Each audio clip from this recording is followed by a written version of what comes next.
নজর রাখবো পরের খবরে। ভারতে ইলিশ রপ্তানিতে অনুমতি বাংলাদেশের ইউনূস সরকারের।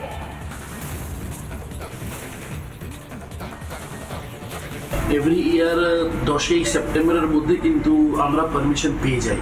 আজকে নোটিফিকেশন জারি হয়েছে যে मेरा सफेद तुरंत खुले, भरपूर झाग दे और इसके स्मार्ट साइंस दे स्मार्ट केयर और फ्रेशनेस।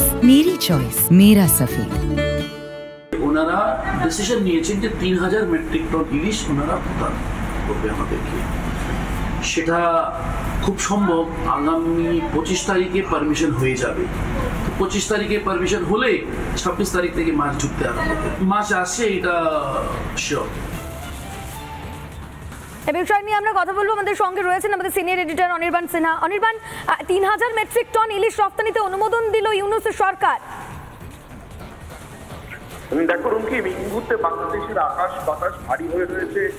একদিকে সেনার চালানো নির্বিচার গুলির বারুদের গন্ধে, অন্যদিকে উপজাতি এবং বৌদ্ধদের লাশের যে স্তূপ জমেছে সেই গন্ধ। বাংলাদেশের নাক পাতলে এখন শ্মশান থেকে ধোঁয়ার গন্ধ পাওয়া যাচ্ছে, লাশ পোড়ানোর ধোঁয়া, সংখ্যালঘু হিন্দু বৌদ্ধ উপজাতিদের লাশ পোড়ানোর ধোঁয়া।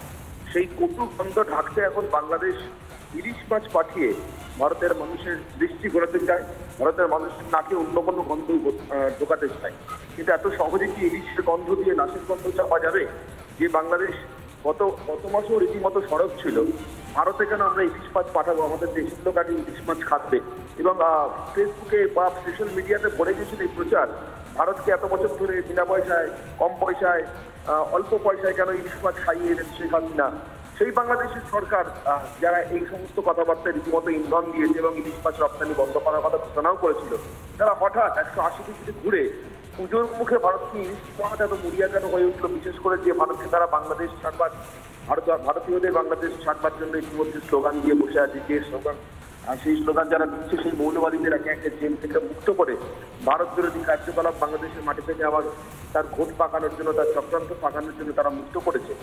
সেই বাংলাদেশ সরকার হঠাৎ ইলিশ মাছ পাঠাতে চাইছে, মানে আসলে বাংলাদেশ সরকার তাদের দেশের ভিতরে এই মুহূর্তে যে কথাটা বললাম, হিন্দু বৌদ্ধ এবং উপজাতিদের লাশের যে তীব্র কটু গন্ধ আকাশ বাতাস ছেয়ে ফেলেছে, আর তার সঙ্গে তার সেনার গুলির বারুদের গন্ধ, সেগুলোকে চাপা দেওয়ার জন্য ইলিশের গন্ধ দিয়ে সেগুলোকে চাপা দেওয়ার একটা চেষ্টা করছে মাত্র।